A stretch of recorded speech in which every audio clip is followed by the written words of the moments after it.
Welcome to another episode of the Play for Keeps podcast.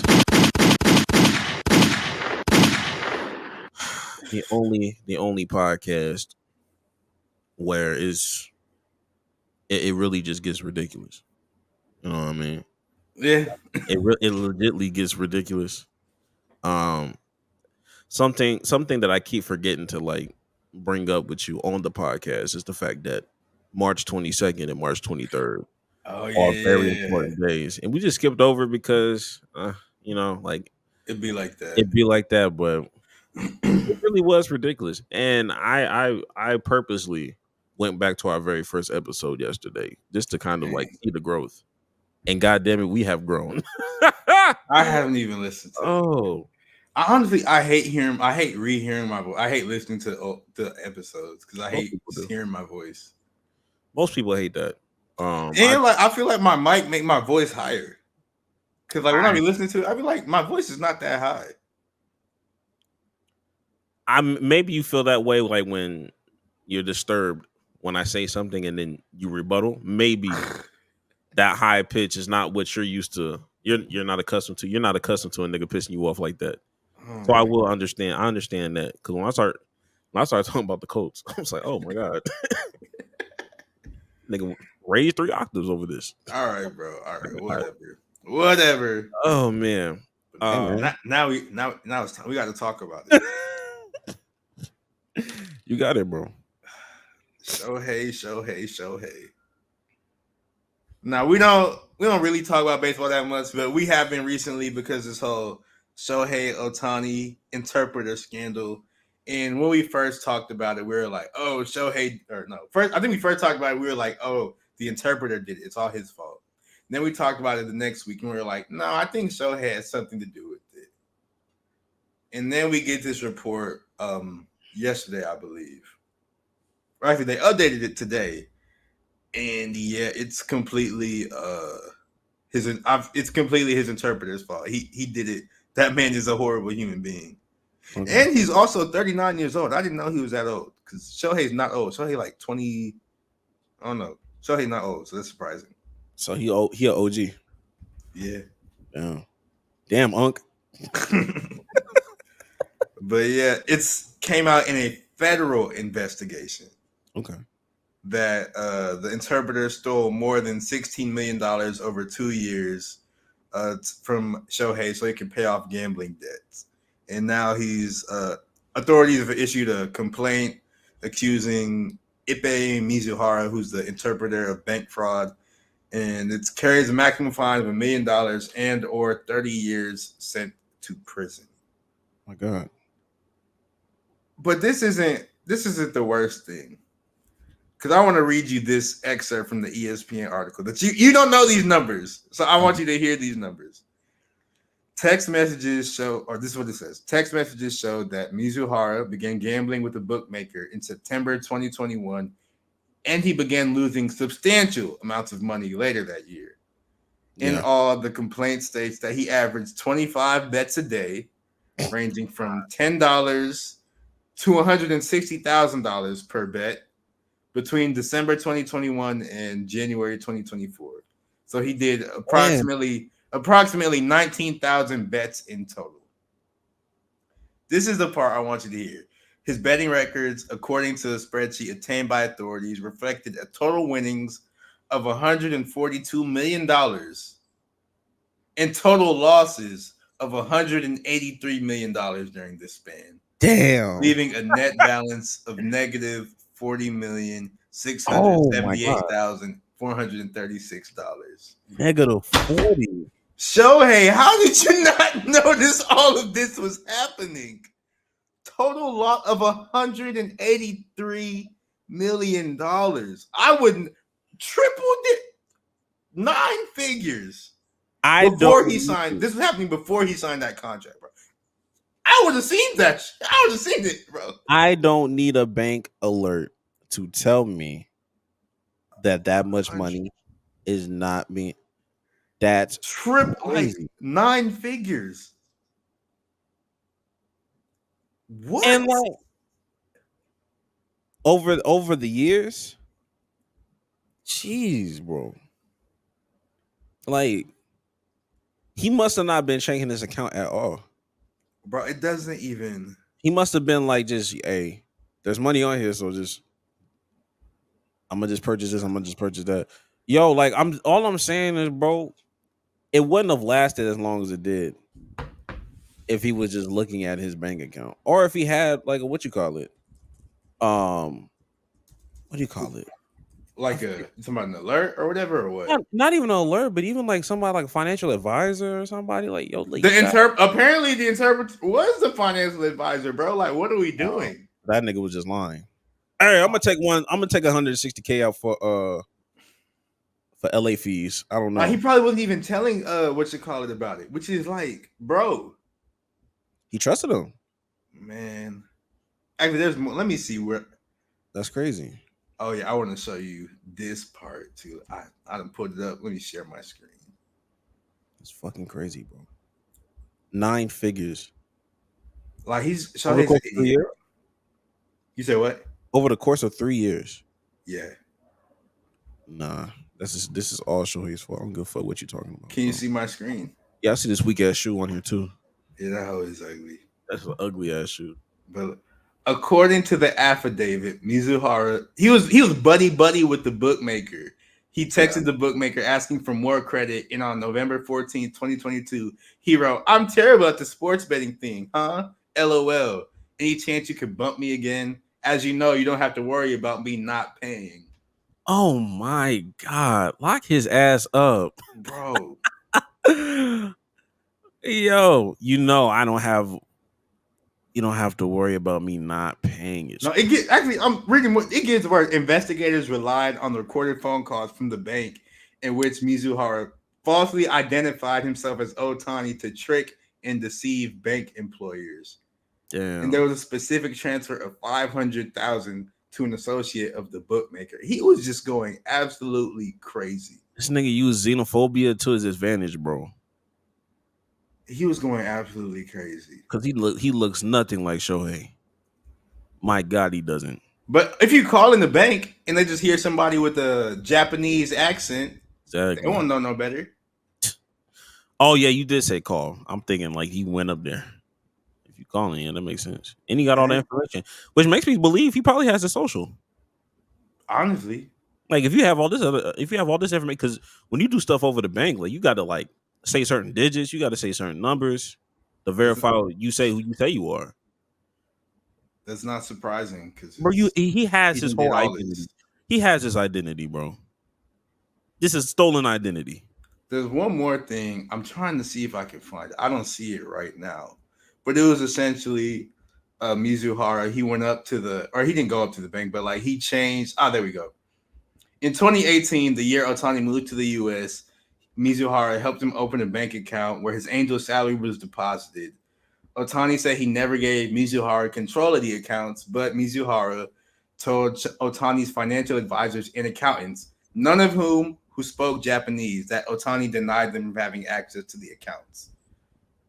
You're a financial advisor. If somebody who's not Shohei told me that, I would go to show, even though I can't speak Japanese, I'll get in Google Translate. I'll go over and I'll be like, hey, and me, Mr. Financial Advisor, I'm not supposed to have access to your bank account? Like, there's no crazy. What's my purpose if I can't have access?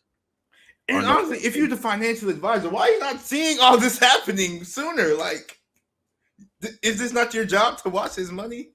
Xenophobia. It's everybody's to blame, bro. I can't. No, it's Shohei. It's Shohei and Mizuhara. It's the financial advisors too, bro. How you not see that? Nah. It's everybody's fault. Everybody loses, bro. Shohei the biggest one. Yeah. A nigga like me could never. It's crazy. I can't do that. I look at my Chase Bank every day. I don't give a fuck. That's real. Nigga, I was there was some times I was broke in college. I still checked it just to make sure I was still broke. That's real. You need to need that. Need to see if I was still in the negatives. Overdraft fees. Niggas don't know about that shit. You know what I mean? Shohei he ain't had to deal with that shit, man. He probably never seen it. He don't know what overdraft means. That's not in his vocabulary. Nigga, that's a baseball term. Oh, swing? Nah, that nigga. Nah, man. Nah, brother. I'm over that. And at the end of the day, that's his fault. Mizuhara is going to get reprimanded the way he is. I do apologize to him because I did put gambling on his name. But you really did gamble with your life, not checking in Nah, with your account like that. You gambled with your financial life and your financial literacy. So he's not very smart. yeah, you just trusted the wrong people. All skin folk ain't kinfolk, man. Hey man. Speaking of skin folk and kinfolk, shit. You see it. Yeah. You see it. Yeah. But it's a little weird. Do you say RIP to that? Do you say RIP? It's a sad day. We gotta say RIP. You know, I got the orange on to represent the fallen soldier. I'm black. I'm OJ. Okay, shoot. Damn. Like, but if y'all didn't know, well, you probably didn't know. You definitely know. Just happened because it just happened today. But the late great Orenthal James Simpson, also known as OJ Simpson, who's famous for being Heisman winner at USC. He's most famous for running for 2,000 yards in only 14 games. Yes, that is not what he's most famous for. What do you mean? What did he do? You stop it, yo. He didn't do it. Did he do anything? I don't think the glove didn't fit. That's not what he was famous for. I don't think that glove didn't do it. Buffalo Bills legend. He passed away at 76 today from prostate cancer. He's most famous for rushing for 2,000 yards in 14 games and nothing else. Never no scandal. Never no. You didn't watch Bronco. Nigga. You did not watch this. Talk about what he most famous for, nigga. This is crazy. I didn't see the white Bronco. I didn't watch that neither. You right. All right. Yeah. But if he's not famous for the 2000, what's he famous for? Because I guess I'm confused. Cam and Mace. It is what it is. That's what he. Yes. Frequent collaborator with Cameron and Mace. Friend of the show of It Is What It Is podcast. That's what he's most famous for. Father of Khloe Kardashian. My God. 76. You know, I'm not here to judge, man. I'm just here to report the news, you know. Reporters report. I ain't gonna lie to you, man. Well, I knew he had cancer because he did that whole announcement, so I didn't know he was gonna die that soon though. I feel like he died like immediately, like a couple months after. Honestly, that's crazy. So R.I.P. to OJ. Whatever the P stands for you, I don't know.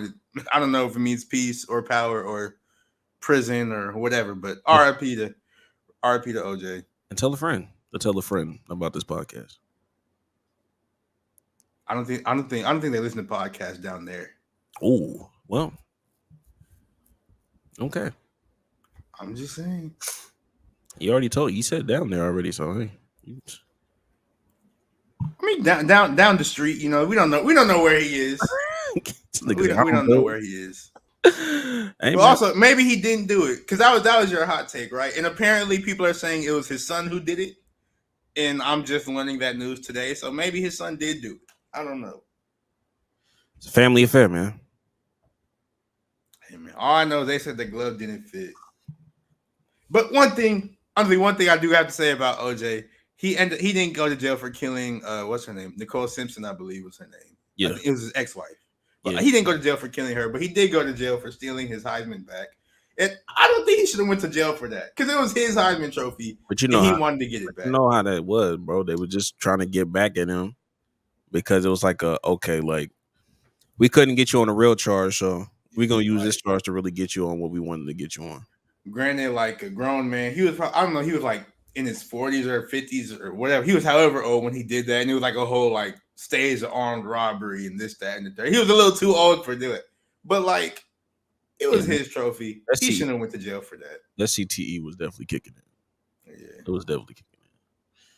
But you know, sometimes you got to go all in to get the things you love. You know. Look at you. Who is? Who is this? I ain't never heard you segue like that in my life. Creators create. Creators create. And that's what you just did. Because you created a segue because we've been pushing this topic off for a very long time. Mainly because we've had other stuff to talk about, and mainly because like it's just a hard topic to bring up because it just And you hate the upsets me. topic. You just hate the topic in general, and you It, hate when we have group discussions about it. So I get it. I get why we I didn't. mean, do I hate? Yeah, I do be hating it. But like, we need to talk about the Dallas Cowboys, and when you talk about Jerry Jones, and when you talk about the definition of the phrase "all in." Greg, when you hear the phrase "all in," what do you think? Literally any and everything. You are committed. Like you are willing to do any and everything. That's what That's all in means to me. that, Like that's yeah. So, that's what I think too. so at least that's what I thought. But I Maybe guess maybe that there's more than one definition. I'm not sure. they got apparently they got different definitions of the Jones family because Jerry Jones earlier this offseason, after being criticized for their moves or rather their lack thereof of moves, he talked to reporters and he said this offseason we're gonna go all in with the team.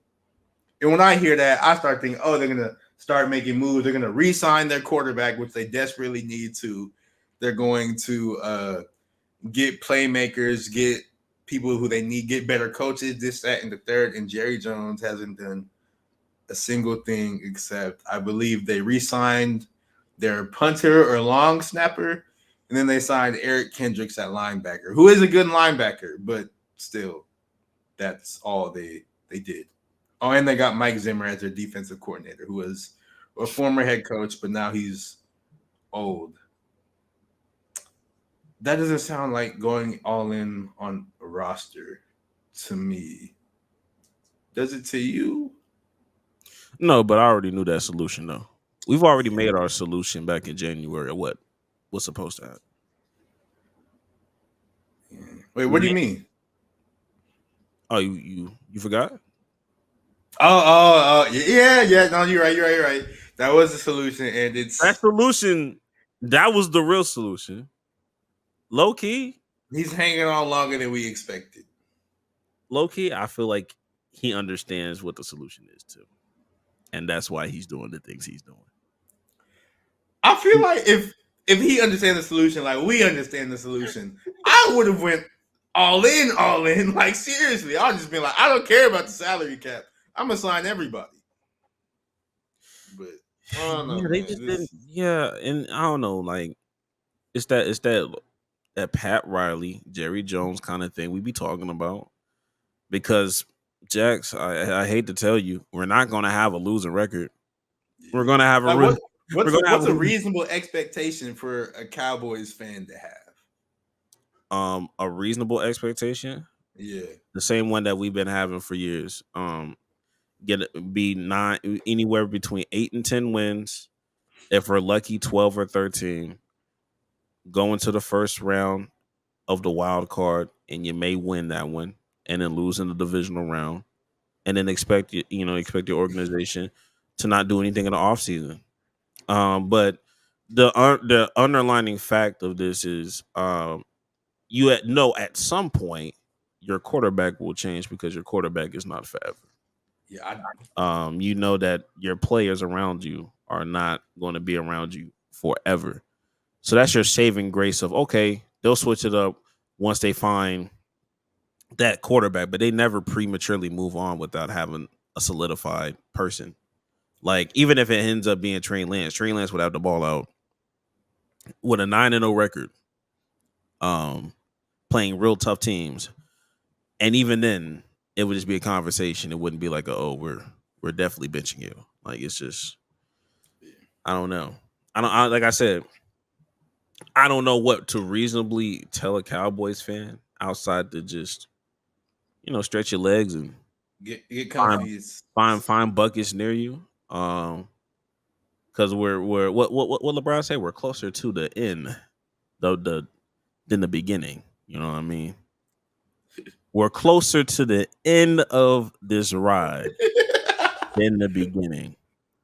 And Man, sometimes you got to play that waiting game. And we've been waiting for a minute. We've been waiting for a minute. We've been kind of waiting all our lives. I'm not gonna lie to you.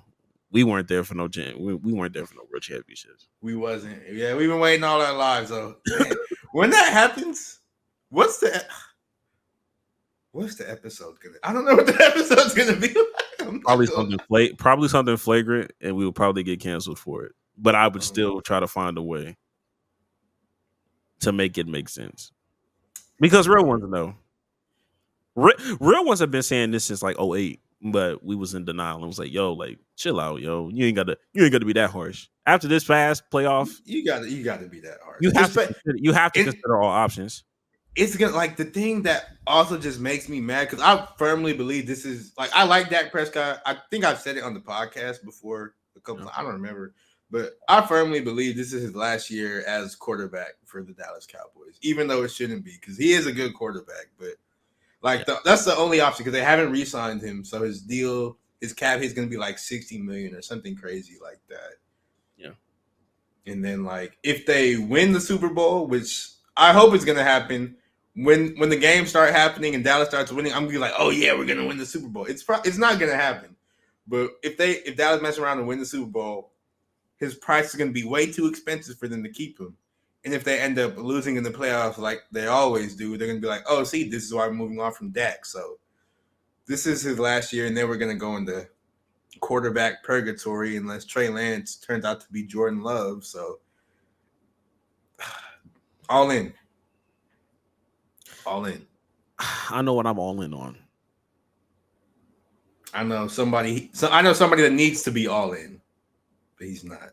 That bucket. That's who need to be all in. Oh man, look, it's over. It's Jover, Jax. March Madness is officially over. Yeah. Thank God. Thank God. Your initial thoughts. I mean, we're not even going into just specifics. How do you feel about March Madness finally being over? I feel like March Madness is officially cooked.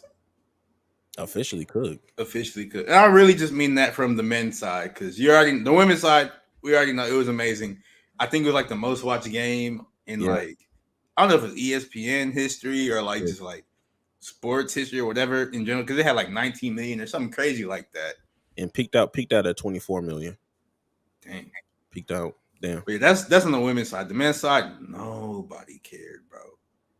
And even I was watching that game and I was like, man, I don't care about this at all. I was like, man, Zach Edey, like I thought you'd be better. I wasn't. That nigga said I thought you'd be better and still scored 37-5. Yeah, he thought he was cold, but it's just like I thought he'd be better and scored 37. Like, no, I'm just watching him, and I always heard everybody be like, "Oh yeah, he's not an NBA prospect. He's not an NBA prospect." And I sat down, and I was watching, and I was like, "Oh yeah, he's not an NBA prospect. He's a college-only guy." But yeah, March Madness is cooked, and that was my opinion on it. How did it make you feel? My opinion was that, the women are hard carrying this sport. I think that for men, it's never really. They got cooked once your talented prospects are not coming out of college. Like they're all coming from overseas. I'm looking at the draft prospects, 1 and 2, both from France. You see, it's a copycat league. As soon as Wemby get in there, they just trying to find the next Wemby. And it's been years. It's been years of like the NBA, like specifically disliking French players. So it's funny. It's really just Rudy Gobert, for being honest. I'm talking about like even like before that, everybody be like, "Oh, them French players or them Europeans," but I feel like they single out French players sometimes. Like, "Oh, they're so soft and blah blah blah," and now they cooking. Like we only wanted Europeans from them war-torn countries because they've been through stuff. Right. I think it was just a horrible stench of Rudy Gobert, and it's not even because of his play; it's just because of that COVID thing. Yeah, that changed that changed his perception on like his play never dropped off. He's still the same, but like him doing that changed his legacy forever, bro. Just like J. Cole apologizing, bro. It changed his legacy forever. Oh my God. That's a No. whole different thing. Oh God. And I will say that continuous clip of Steph Curry putting him in circles, I think really changed the narrative about Rudy Gobert. But like in hindsight, Steph do that to a lot of people. he's a big man. Like I wasn't expecting him to play like 94 feet for real. But when people don't like you and it's a clip of you getting not like it, yes, he technically got embarrassed, but like that was not really embarrassing. Like it's Steph Curry. Rudy Gobert is a big man. Like you expect that to happen. Yeah. But like when a clip like that goes viral and people hate you, then it's just gonna get spammed everywhere. And then you got people in the league that don't like you already. So KD's like, yeah, we got people that can't play perimeter defense winning DPOI. It's just like, it's been like that forever. Like every time a big man is won, they don't like Marc Gasol. Did he play perimeter defense? No. Marc Gasol did not deserve that though, but I will understand. That was supposed to be LeBron's. That should have been Serge Ibaka's, but never mind, bro. Remember when he used to call him Ibaka? I hated that. Serge Ibaka was cold, bro. He was, man, bro. Don't get me started on Thunder, bro.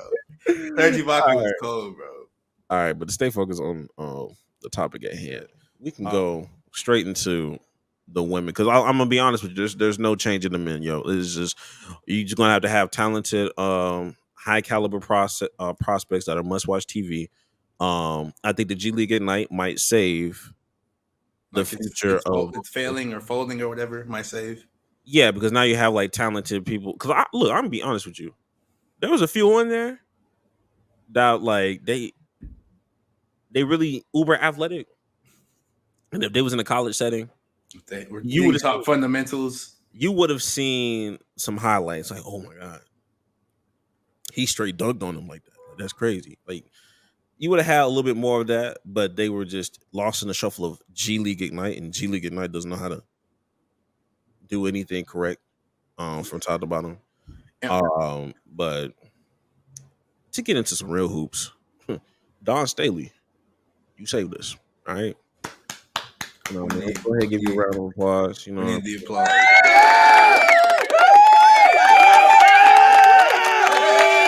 Yeah, I mean, like, look, she had that shit on again.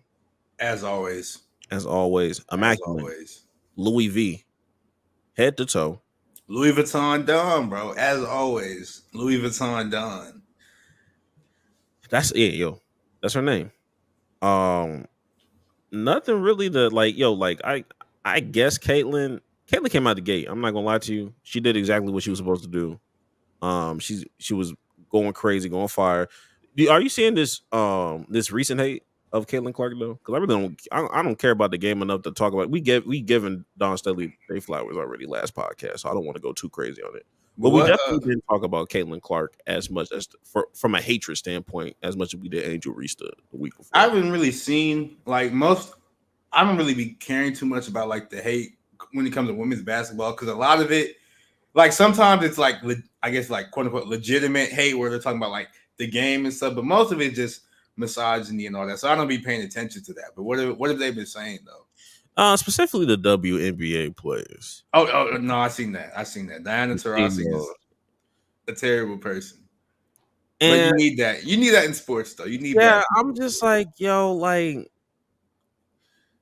it is a different kind of hate, but I hate when people try to make it like they pin two things together and be like, you see, this is why y'all this why y'all hoes be still flying on Spirit Airlines. I'm like, that's not the reason why. Two different things. Them hating on Caitlin Clark ain't got nothing to do with them still flying on Spirit Airlines.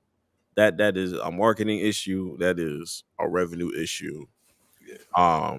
You should want them to succeed. I'm like, yeah, Caitlin Clark can succeed, and I can also. She's still going to succeid. Yeah. And this is a problem that I have because everybody's hypocritical. So I look at Diana Taurasi, and I was like, I'm gonna be honest with you. If you have an issue with this, I want you to understand you wasn't gonna like Kobe in real life. Like you wasn't gonna like Kobe in season if you do not like the things that Diana Taurasi is saying. Probably. It's very reminiscent of that.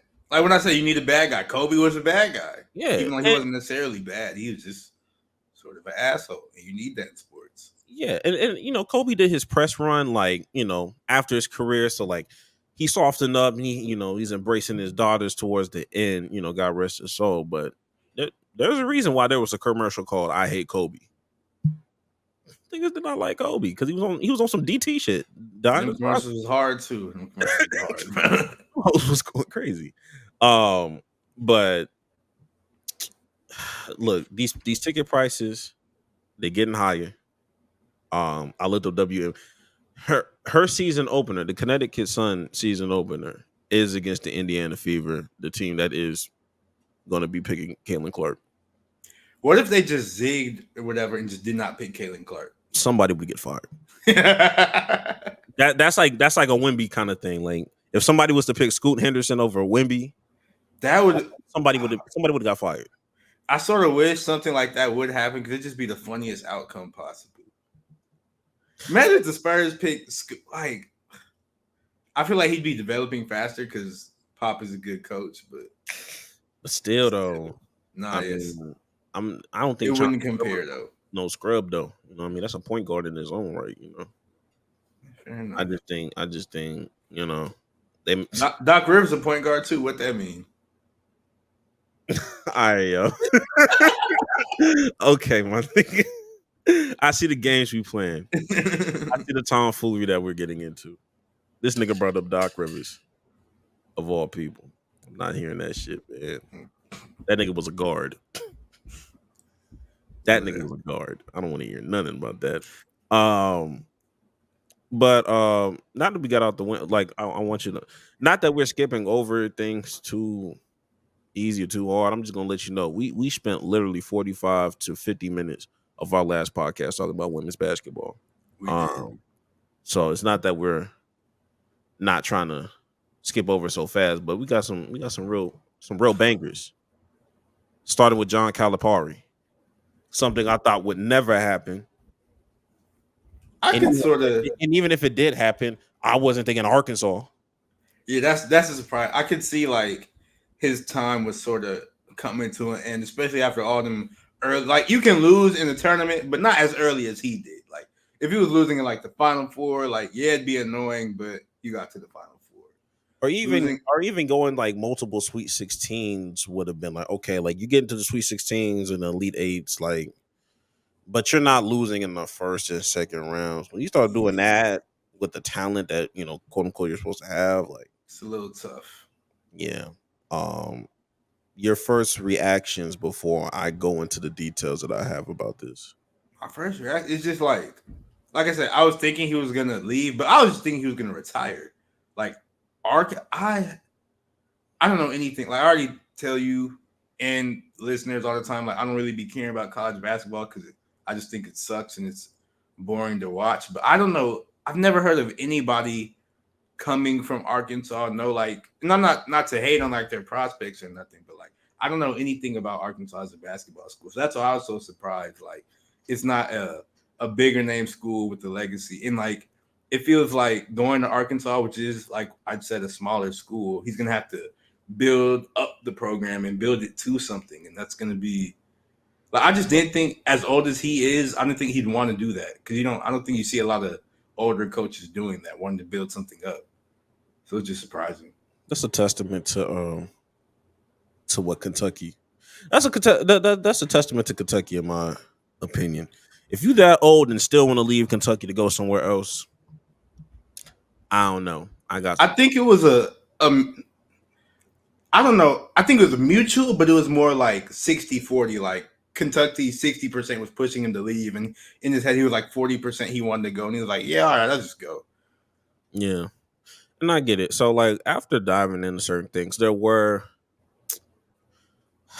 have mixed emotions about some of the reports I'm hearing. Because some of the reports I'm hearing is that John Calipari wasn't able to recruit the way he wanted to recruit and build the way he wanted to build at Kentucky.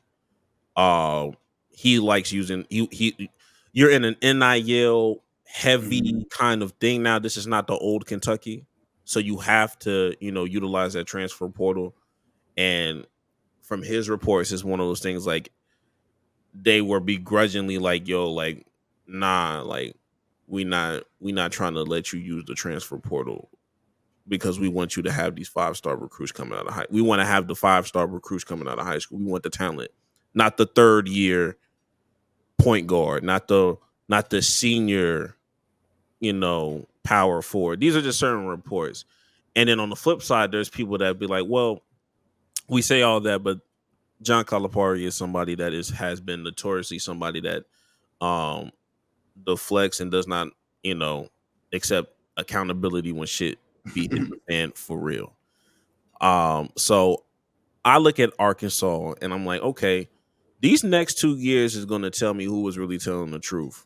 Because not being able to use the transfer portal is kind of crazy during the time of NIL deals. But it doesn't even seem like when I think of John Calipari, I don't really think of older players. I think of he's the one and done man. He's the one who sort of helped popularize it. So hearing that he wanted to use a transfer portal, that's interesting to say the least. It's not really that interesting. I mean, it's not as crazy as I've once thought it was. Once you kind of see like what the landscape is, because the one and dones back in the day, you used to have the greatest talent in the world, and you no longer have that at the college level. When you look at that landscape of John Wall, Boogie, X, Y, and Z, X, Y, and Z, Devin Booker, we have those kind of players. Of course, one and done is going to push you into Final Fours, Elite Eights, much watch TV. Now you're in a standpoint where you're looking at a whole bunch of high school players that are quote unquote 5-star recruits, but these are every 5-star is not built the same. That's true. What they calling these 5-stars is not a John Wall 5-star, not a Boogie Cousins 5-star, not even a Devin. I don't even know. I don't even know if Devin Booker was a 5-star at the time. I don't know what his actual was, but like those are just different caliber players versus like I feel like John Calipari knows like okay, like y'all calling him a 5-star, but I really don't. Not really like that. And once he comes to this school, now you're really going to see that he's not, because you're looking at the college landscape, but you're upset that we losing in the first round or we losing in the second round because you have a whole bunch of 18 and 19-year-old kids that are playing AAU basketball. And the college landscape, it's sort of like changing because, like you're talking about how you brought up like NIL earlier, like all the super duper 5-stars, they're not just trickling into the blue bloods like Kentucky and Duke and there's no loyalty. North Carolina gets some every now and then, but now since it's NIL, anybody can get anybody because everybody's paying money. Even the recruitment process is kind of crazy now. Like it's not even like all my life I always wanted to wear that blue and white. It's more like nobody care about that. Literally, it's like one of those things. Like, yo, coach, how much you got for me? Like it literally be like that. Like, yo, how much? Yo, SC giving me 500,000. What you got? I'll respectfully decline. Like it's one of those things. Like like they don't have that same kind of leverage like they used to. And Kentucky is not trying to pay. They damn sure not trying to pay no NIL deals to no transfer portal ass niggas. But you're gonna need if you're gonna this quote in his Arkansas press conference really resonated with me because it showed me like what his mindset really was. He said, this was after like talking about Kelvin Sampson, like helping him like finally make his decision.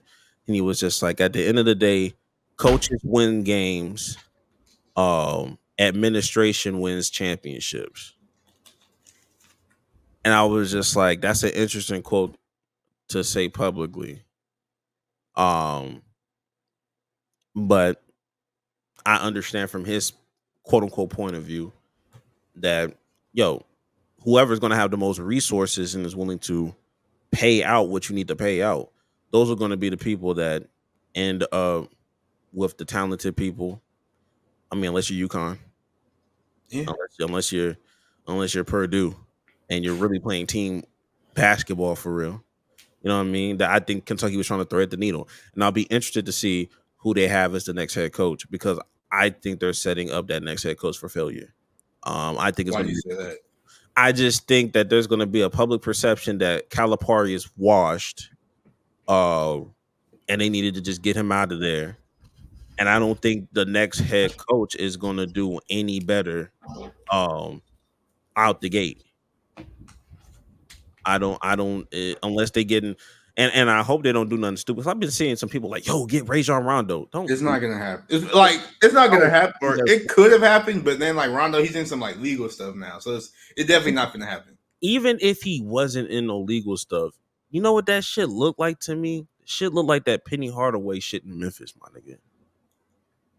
Like I feel like I get Rondo it. would be a better coach though. I mean, because Rondo, he was really a coach the entire time he played. He was a coach on the floor, even in his later career, like with the Lakers, he was just that.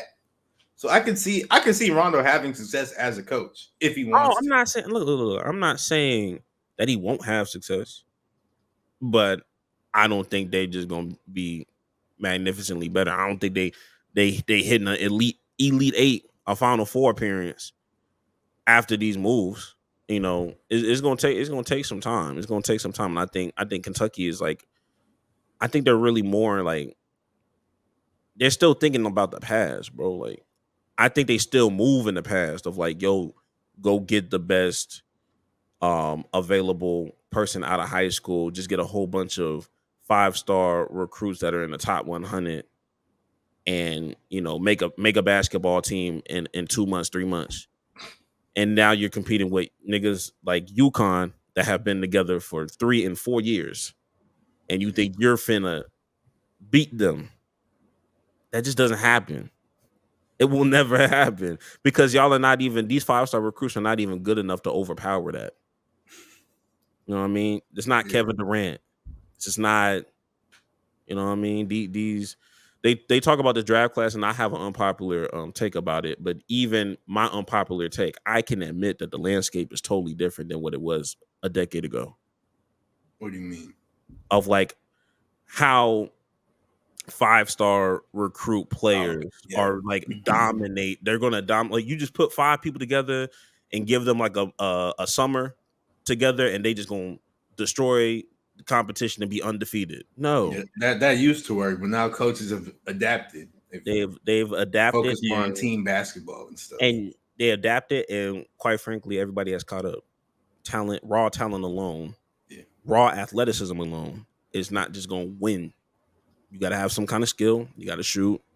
And, you know, what I mean, this is why overseas talent is at all time high. Right? It's cooking. It's cooking. I saw the first 2 picks they're saying are going to come from France, and I don't know when the last time. I don't think that's ever happened where a non-American was not drafted in the top 2. No, that's for sure had to have happened. There's no But way. That's like, for sure had to have happened. I yeah, can't think of it, but exactly. it's had to have happened. What didn't happen last year?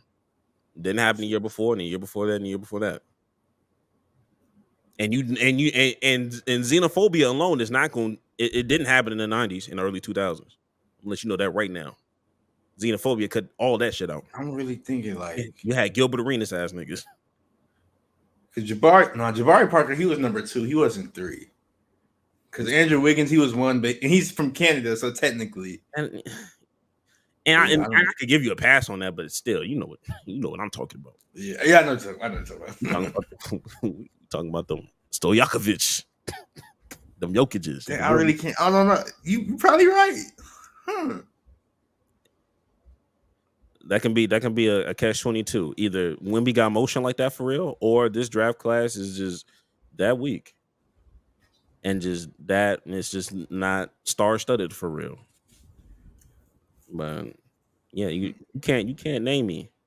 Can't name me one that's gonna be. It hasn't happened. It's gonna happen. It's gonna happen now, but like it's gonna happen because Alexander Sarr is definitely getting drafted. On God, he is. But Boogie Cousins was bigging up his coach, and this is gonna be the new hot spot. Hey, I get it. I understand you trying to, big up your guy, but I want you to understand he had a team meeting. He has no team. There's like one player on the roster. Yeah, man. Boogie Cousins, he's been on different platforms saying, "Oh, that's gonna be the news. That's gonna be the new spot right there. Arkansas gonna be the new spot for real." Da da da da da. Wishful thinking. The only thing I know about Arkansas is their SEC running backs that they get from Last Chance U. That's about it. That I, is true. I know there's like one running back that went there. That's the only thing I know about Arkansas. I think Arkansas is like the poorest state. I'm pretty Oh sure. my god! I think it's Arkansas. It's Arkansas or like How do you know Missouri. that off rip? No, it's Arkansas, Missouri, or Mississippi. No, it's not Missouri. It's Arkansas or Mississippi. It's one of them two. Yo, because no, Missouri is the murder capital. They can't be broke either. You know what I Yes, mean? they can. There has to be reasons for killing. You know what I mean? Like, Because they're people killed because they're broke and they're upset. oh, hey, look, Detroit. I don't know. Have you People seen in the Detroit Pistons? killed because they're broke and they're cold. And the Pistons? Oh my god. Yeah, that's not. That's not gonna make anybody happy. Troy Weaver and Monty Williams are the reasons why you are killing. They're the reason the murder rate went up. Oh God. Wingstop. Anyway, NBA playoffs. We've been trying to push this back just to kind of solidify the standings. But for the most part, They're these pretty standings solidified. are pretty solidified. Now I'm gonna share my screen. And the glaring fact that I want to have here is that the East is weak as fuck. Bro, when it was like the who was it? The Suns, I think they'd have like the third record in the East or something Yeah. like that if they played in the East. Yeah, before Milwaukee had like 3 wins or like 2 wins, the number 2 seed would have been competing in this play-in tournament. Like The second seed. That's why I keep like harping about people talking about Doc Rivers and da da da, talking about but Milwaukee's the second seed. Who cares? They're still Nah. bad, bro. they're not gonna be good. And yo, am I shameless? Absolutely. I'm shameless, so I'm gonna say it. Like, I'm shameless, so I'm gonna say it. So the Houston Rockets, if they win 2 more games because they're playing the Trailblazers and the Jazz, they would be 41-40. That would be the first above 500 team to be an 11th seed in NBA history. That's how stacked the Western Conference is. Am I shameless by talking about the Houston Rockets right now? You are. Yes, I am. You are.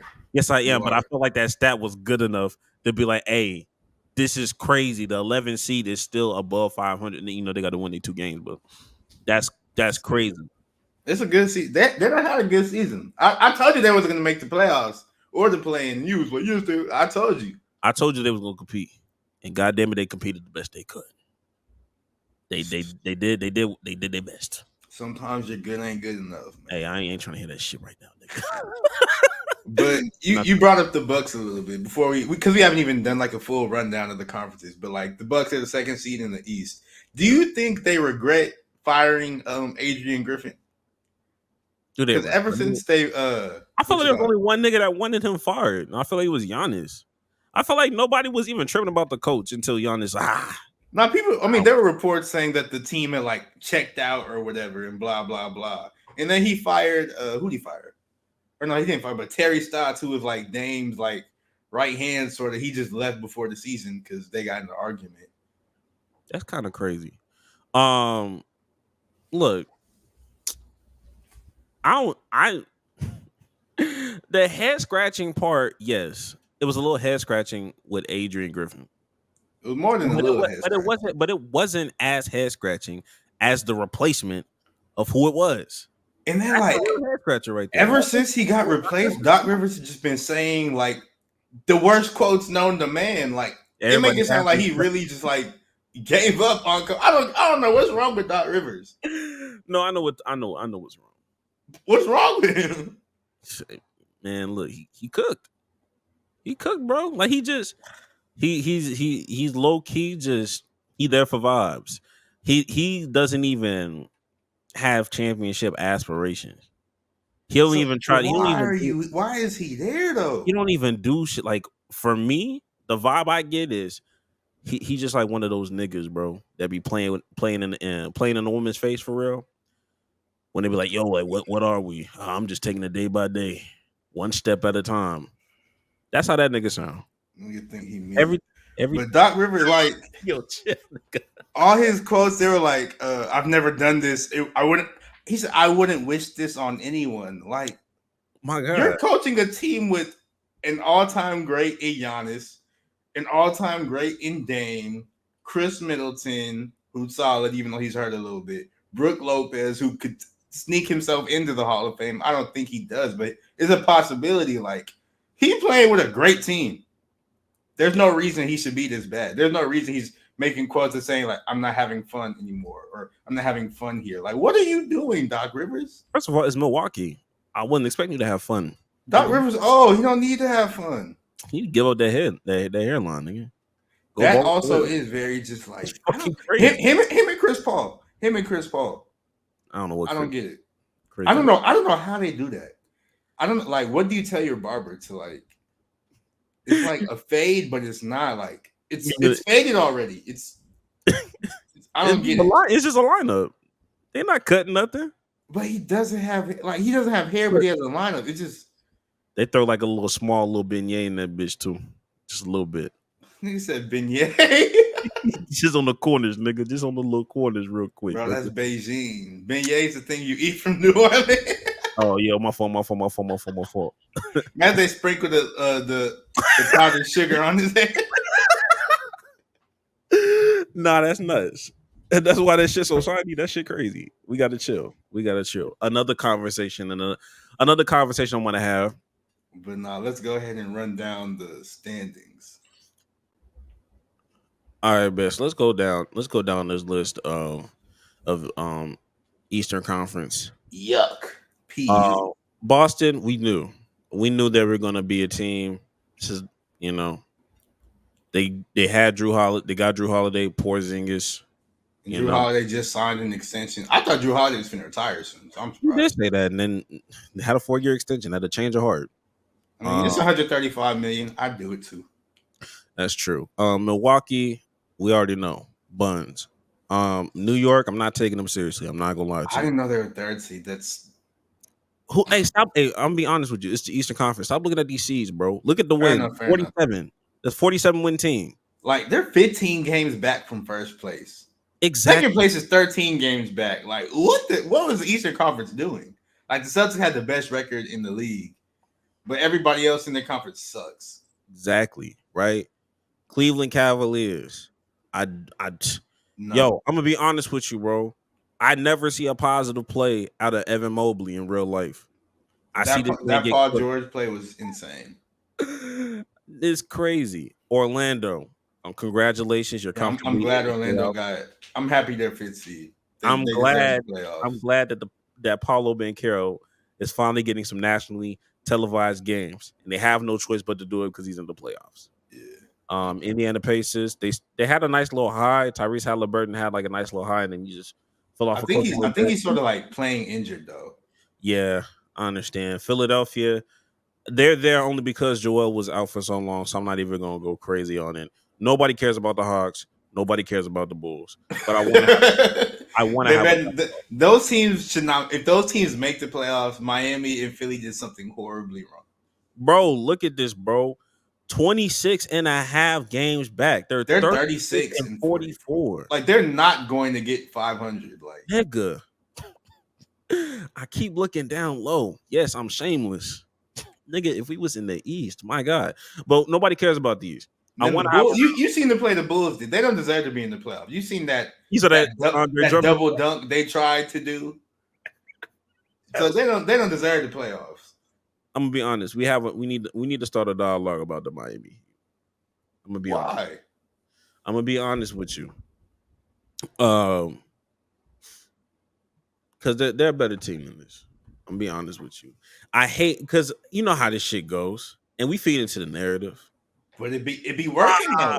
This team is trash. And then they get into playing, and then they exceed expectations, and then they drag their way all the way to the finals.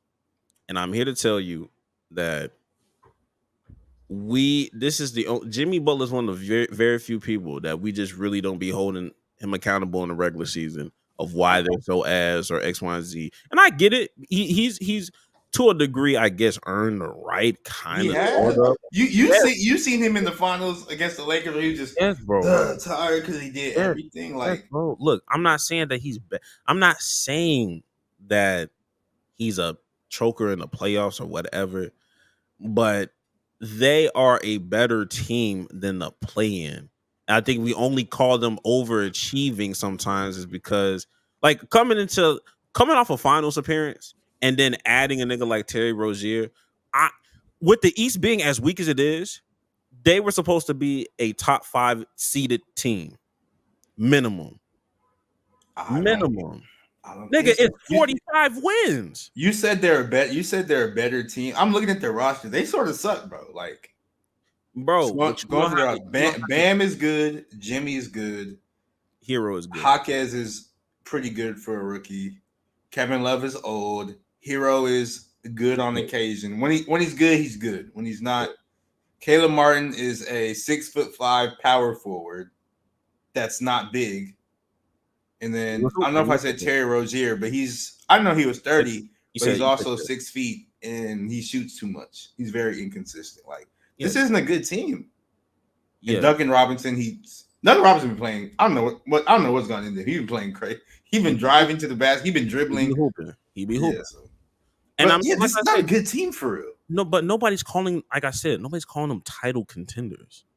I mean, they will be though, just because off of Jimmy, which is exactly. But all I'm saying is they are not playing in Eastern Conference play-in tournament bad.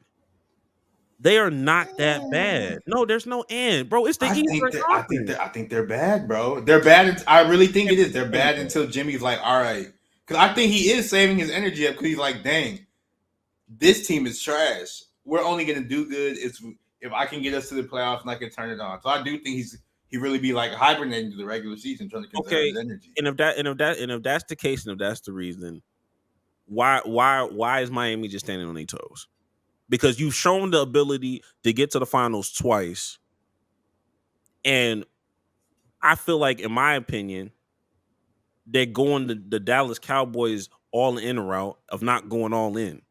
If I feel like my team can go to the finals twice, why wouldn't I go all in and get pieces? But that's just the Pat Riley thing. I think it's really like Pat Riley weird. Everybody knows that. Like the Heat have the Patriots have the Patriot way. The Heat have the Heat way. They be having Udonis Haslem at games being enforcer and this, that, and the third. And you need to check in with your OGs and blah blah blah. Like that's just a Pat Riley thing. I think it's a him issue. And what is that? What has that done post LeBron? Nothing. And I think he's fine with like he's a Jerry Jones type. He's fine he's a Jerry winning Jones his way. He's fine winning and losing his way. And so far they've just been losing his way. But to him, like, getting to the finals, I think he let those finals appearances sort of get to his head a little bit. Be like, we don't really need to do much because we're right there. And just like, nah, y'all need to do a lot to make this easier on Jimmy. And they brought in Terry Rozier to hopefully be the answer, but I don't think he is. Do you know that? Let me make sure I'm not doing this incorrectly. Miami Heat record 2022. Do you understand that the Miami Heat was the number 1 seed 2 years ago? Okay. This is now. No, I'm saying I'm almost for certain. You can't tell me valuable. Like, you couldn't tell me like that kind of roster was number 1 seed caliber for real. You know what I mean? Like, they were probably number 1 because Jimmy was trying a little harder. And I'm not saying that you need to be the number 1 seed. But for the most part, Duncan Robinson ain't left, Bam ain't left, Tyler Hero ain't left, Jimmy ain't left. All I'm saying is they're better than the play-in. I don't That's all I'm saying. You better than the play-in. I don't know, man. What you mean you don't know? Them niggas was just in the motherfucking Because first. they overachieved. We can't keep saying the overachieved If every they keep doing, time, I bro. mean, like No, you bro, see, this is not a good roster, Greg. bro, it's a good enough roster to not be in the play-in. I said the same thing with the Dallas Mavericks. They was good enough to not be in the And then like the motherfucking not playing be is out a of the sort playoffs. of being in the playing is sort of a fickle thing because like eight seed used to just be like, okay, boom, playoffs. Now it's the play in because they wanted to add the ninth and 10th seed. And they're gonna, make the playoffs barring like anybody getting like hurt or like a crazy call or something like that. Like they're going to get in the playoffs. But I don't think we should be looking at they're in the play and they're in the playoffs because they're eight seed. Like they're going to be in there because the Bulls and the Hawks suck. So I don't even think we should look at it like that.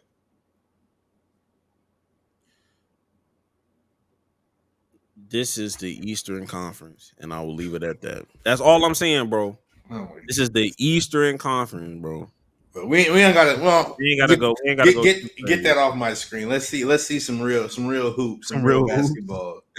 I ain't gonna lie. This ain't solidified just yet, or maybe it is. I don't know how many games people have I left. think it did, or wait, because I Because was watching Minnesota the and Denver game battled it out yesterday. yesterday. I think Um, it's like if the Nuggets win one more and like one of the Wolves or the Thunder loses, I think then they'll be the one seed. I think it's something like that. I don't remember exactly what it said on the TV, but it's something like absolutely. that. Yeah. I'm gonna be honest with you. I think the Nuggets are overwhelmingly favorites. Um, they did not that they've been on cruise control, but it's just like it feel like They've they been on haven't cruise control. played like to their fullest, capacity if they wanted to. I just feel like they just been kind of toying around with the season and still have the number one seed. Minnesota surprised everybody. If you knew Minnesota, Hearing the Minnesota Timberwolves is a 55 win team, the 2 seed in the play, like I would have never expected to see that in my life. yeah, and Carl Anthony Towns is still trying to come back. So that's What did it say on the side? He's scheduled to return on Friday. off a torn meniscus is kind of crazy. Medicine has really evolved over time. It's kind of crazy. OKC, I knew that they were going to be comfortably in the playoffs. I just didn't know what seed they were. I'm excited to see what they look like. You're gonna Their cook. first matchup, they're playing against the Pelicans. That's going to be a nice matchup. They play each other well. They play each other well, like that. Clippers in Dallas. I feel Look, like this matchup has just been going on forever. yeah, It's like Clippers and Dallas, and then Dallas and the Suns. Like those two matchups, they've been playing each other forever. I feel like they hate each other as teams. okay. And now we get into the play-in of Phoenix, Kings, Lakers, Warriors. Unfortunately, um, one of these NBA legends will not be in the playoffs. Oh, so 9 and 10 play each other, right? Yeah, I mean, there's only two spots. So, and there's three superstars. There's three teams Oh, that have, you're right. I was just thinking of the last two because I already yeah. knew the Suns was going to get in. So You feel like that? yeah. Okay. Um, who do you think is gonna get left out? Do you really? I don't know. Because I used to comfortably say, "Yo, Golden State is not gonna make it," but at the same time, they've been ramping it up. I'm gonna be honest with you. I don't know who. I don't know who gonna be 7-8. I promise you, Golden State is the type of team to sneak one against the Lakers or sneak one against Sacramento or whatever. Like I just And I'm it's, looking at the 6 seed with the Pelicans. They're only a half a game ahead of the Suns. Doesn't that mean the Suns could end up in the 6 seed?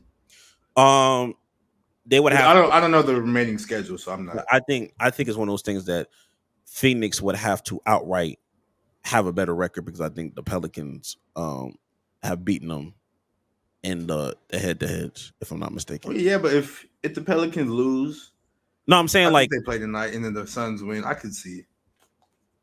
And no, I'm if saying it like, ends up being like the Pelicans and the Kings at the 7 and 8 in the plan, I think the Lakers and the Warriors are going to end up in the playoffs. Just off the strength of Adam Silver and wanting that superstar in there. nigga, who getting left out though? Who's getting left out? What you mean? Which two teams are getting left out? I'll just say if, like I said, if the Pelicans end up dropping into the playoffs, it's going to be No, no, them no, and the no. Kings getting left out. But if I right understand. now, as Right it now, stands right now, I think the Kings are going to get left out just off of like I think they're a good team. They need to be in the playoffs, but I could see them losing off some crazy call on some Adam Silver he pressed the Buffalo Wild Wings number and something crazy happened. I think that's the most solidified one. I think that's the one that's not moving. I mean, I think they probably are the best team out of all of them, just because I think the other teams with their superstars they have higher highs, but the Kings are more consistent. Like the Suns, they still haven't figured that out. Nigga, the Lakers haven't figured anything out. I know you saw that Clippers game. Exactly. So like I said, the Suns they still haven't figured nothing out. The Lakers just every time I watch them, I get disappointed. And the Warriors have a wild Draymond Green on the loose. So I don't know, but like I think the Kings they're gonna get out of the playoffs, and I could see the Warriors getting, even though I think they're a better team than the Lakers. I could just see some antics are gonna happen, and it's just Steph's gonna be like, all right, bro, we can't keep doing this. I could see that happening. I think what I would want to happen is to keep Phoenix where it's at and have the Lakers at the 8th spot. That's what I want. In reality, I feel like 1 through 8, how it looks right now is how it's going to be. Man, if the Lakers and the Warriors both don't make the playoffs, watch them both not make the playoffs and get like 1 and 2 in the draft. Some crazy. That would be so crazy. But that'd be the funniest thing ever. That'd be a weak ass draft, so I don't even care. It'd be funny though. It'd be the funniest outcome possible. Yeah, I agree. I agree. It all depends on how Adam Silver navigates this. This is narrative driven basketball. So at the end of the day, they're gonna do what's best for the league. God damn. Wait, can you scroll up to the East one more time? 6. 13 and 66 is crazy. The Warriors don't have a bad they don't have a bad record. I'm just looking. The East sucks. I can't believe this. No, I'm saying, bro, like, look at this record, bro. This is above 500. Like the Warriors are 11 and a half games back from the first place as a 10 seed. First, bro, the 3rd seed is 15 games. The second seed is 13 games. That's what I'm trying to tell you. The East is ass. Bro, this is terrible. This is horrible. This is ass. Man, this is so buns. And I'm gonna be honest with you, the play-in tournament is helping the Western Conference so bad because it's just so stacked up here. Yeah. 55, 51, 50, 47. Like, bro, like, but that's always been the case for the West. The West has always been on some goofy shit like that. Ultimately, I don't know who has the most pressure coming going into the playoff. Well, obviously for me, I think it's Jason Tatum. I think Jason Tatum has the most pressure this playoff. You have the best roster. Your team is the only 60-win team. You have been somebody that is not known for turning it up in the playoffs. You want to change that narrative. People keep putting people over you as like that next guy, whether it be Anthony Edwards, whether it be Luka, whoever it may be. So I think he needs to have a good playoff. I think he needs to be in the finals if he wants to change the conversation about how he's viewed. He needs to get in the finals and win because he already been to the finals. Been to the finals. He needs to go. First of all, just play competitive and not have a game where you're only having 7 points within the first 3 quarters. Like, you need to be engaged all game. And then if you happen to beat the Nuggets, okay, well, so be it. That's cool. But it's baby steps with him. The next person I think, Dame is in that conversation. I think it's Doc Rivers who's in that conversation. He has Man, the most bro, credit. no, it's not. No, it's Yes, not. it is because Nobody cares about if they don't turn it around, this is gonna be his last coaching job ever, and this is what he's we gonna be say remembered this by. every year, bro. We say this every year. Bro, no, I feel like we all thought that Philly job was his last job. You know that. but this one is. I feel like this one it's gonna be completely undeniable because owners are gonna be like, "Oh, he sucks. I'm not doing this again." You sound like them relationships, them toxic relationships. Like, hey, nah, for real this time, bro. This time, I say, I promise you, like I can control whether or not he gets hired. He said, "I promise you, but bro. This is like this got to be his last time as a head coach, bro. It has GM Jax." Oh my god, bro, that nigga. I'm about to say your last name by accident. That's crazy. Jackson Morey. All right, bro. Jax D'Antoni. God damn. I also think crazy. I also think the Clippers, as everybody on the Clippers, except for Russ, has a whole lot of pressure on them because, like, you know how I feel about them niggas. Everybody been healthy, like this. Everybody been healthy, and I ain't trying to hear none of them talks. This is the first time everybody's been healthy, so hopefully, I ain't trying to hear none of them. Hopefully, hopefully for them, they do something good in the playoffs because this is the first time everybody been healthy. They got all their players. Dallas is a tough matchup to have in the first round. I'm not gonna lie to you. Exactly. So. That is a tough matchup. Like if it don't work for the Clippers this year, and honestly by work, I mean like Eastern Conference Finals at a minimum. If that don't happen, not Eastern but Western Conference Finals. Yeah. But if that don't happen, yeah, blow it up. Blow it up. Oh my god. Hey, I'm happy for Zion for turning that corner. You lose that weight, bro. He lost his baby weight. Let's hope he keeps it off. All right, because we've seen it fall off before. His freshman year at Duke, it's a different. That's a unit. You know what I mean? Who else was there that I'm missing? That Minnesota. There's a lot of pressure on Minnesota. I don't think so. I think it's like are y'all for real? But it's Minnesota, so nobody expects much from Minnesota. So I want to see if they legit for real. If they legit for real. Like if they like okay, like it's just like are y'all fraud? Are y'all fraud for real? Spoiler alert, they're frauds for real. Well, you was also somebody that said they're not keeping their position. So saying spoiler alert, they're frauds, bro. But I don't think like Anthony Edwards, he's good. He's not a fraud. The rest of the team is a fraud. It's a team built with frauds. I mean, I feel like LeBron had a team built with frauds in 07. I mean, yeah, but LeBron was a much better player than Anthony Edwards. And that's not an insult to Anthony Edwards. It's just LeBron James. I just think that Ant might turn it up. He will. I saw this nigga hit nothing but bank shots on purpose. Who, Ant? Yeah. It's a different nigga right here. 3-pointers too. In game. It's a different nigga, man. I ain't gonna lie to you. I'm just saying. I just think LeBron in 07 and Anthony Edwards now is on complete different levels, and that's not an insult to Anthony Edwards. And I hate comparing it. It's just one of those things like just because this team is fried, that don't mean they not gonna get drug into the second and maybe third round.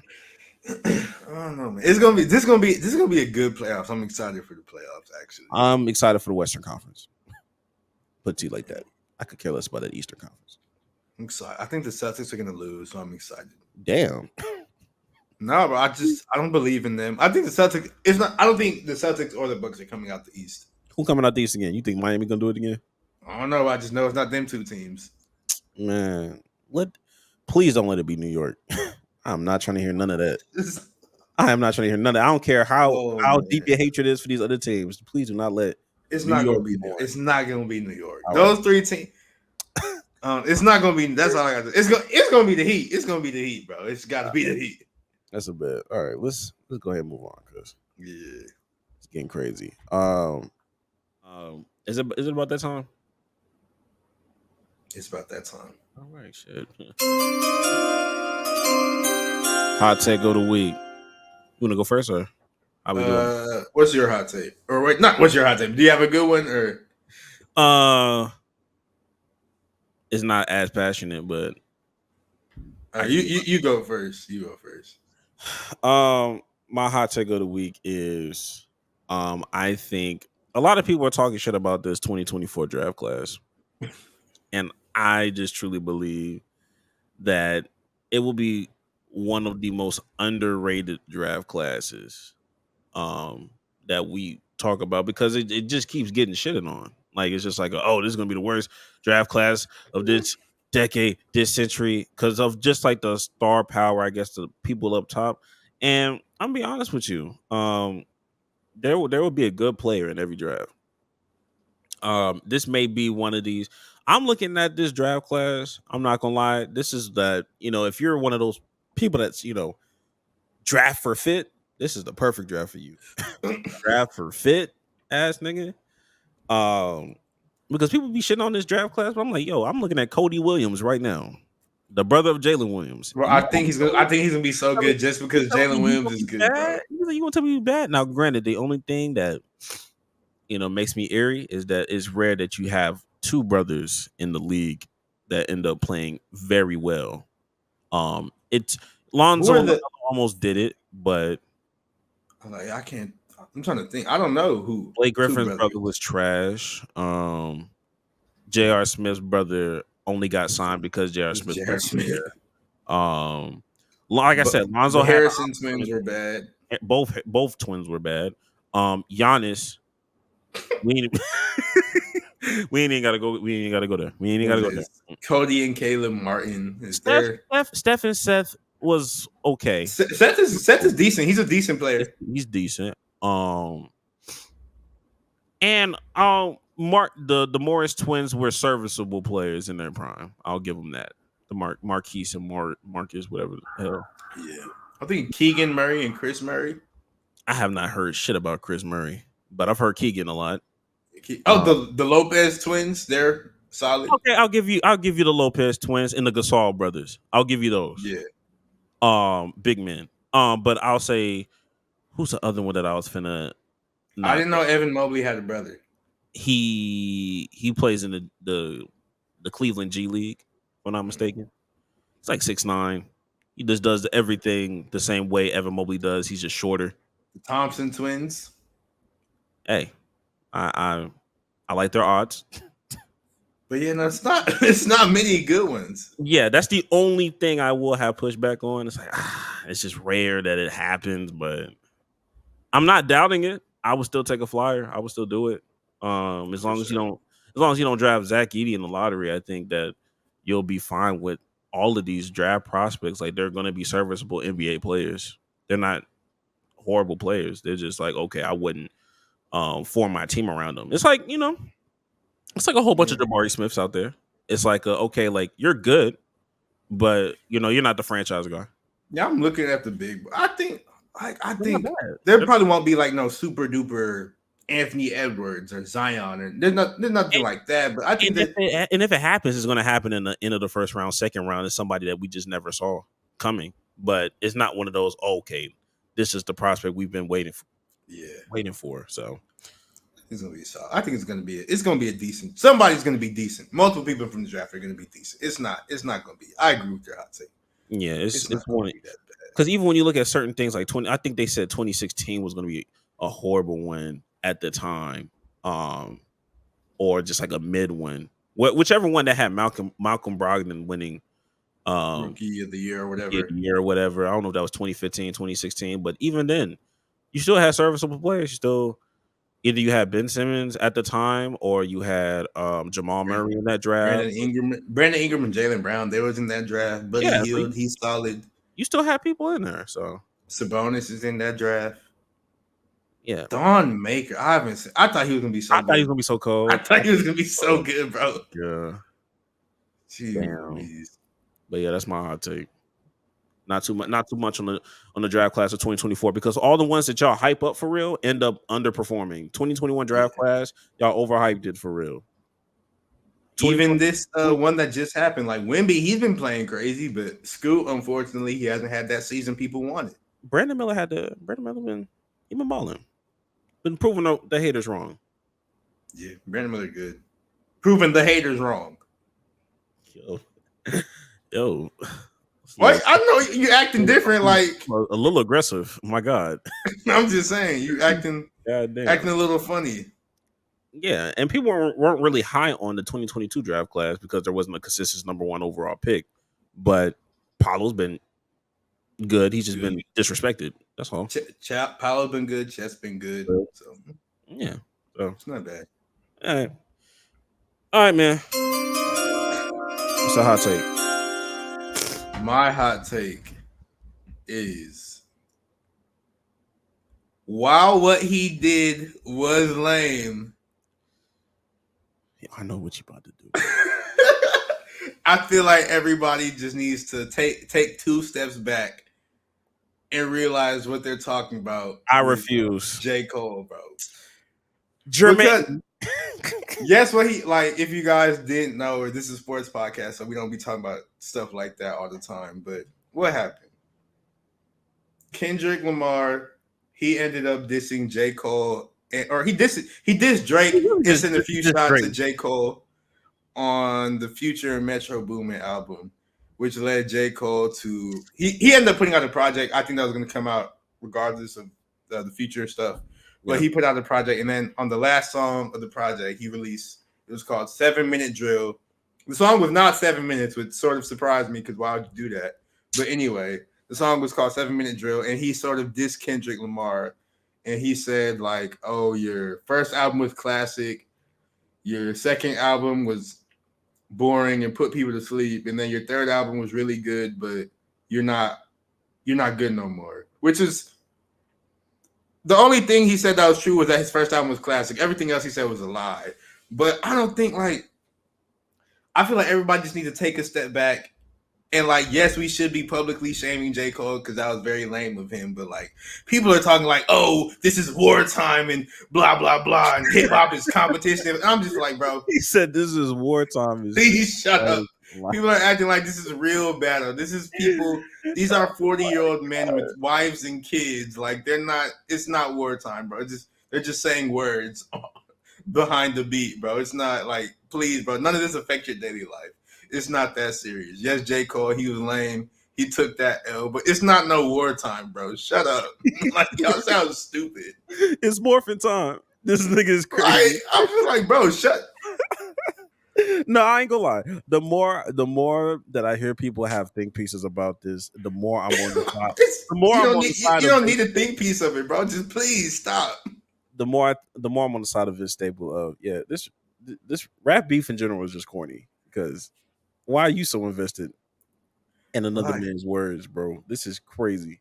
Like, did you hear Maul? Did you hear Maul? No, I didn't listen. I was trying to like listen to like some funny stuff about the J. Cole, so then it just got to be too much. I'm like, bro, I don't care, and I don't think none of y'all should care either. Yeah, I think the problem is, I ain't gonna lie, I was with you, and to a degree, I still am with you, but apologizing and then saying take your best shot at me is insane. That is very, very, very crazy. Apology do this. I'm like, he was at his, because I was watching the Dreamville thing or whatever, because it was like streamed on Amazon, and I didn't even know what was going on, but I like saw something on Twitter, and I was like, oh, I got Amazon.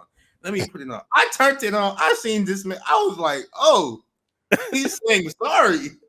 On the national, I was just like, no cap. I ain't gonna lie to you. My first thing, I thought he was going to be like, I heard him apologize. And in my mind, I was mentally like, oh, like this nigga getting ready to say psych. That was going on in my head. I was like, I thought that this was happening like right then and there, like, yo, this number 2.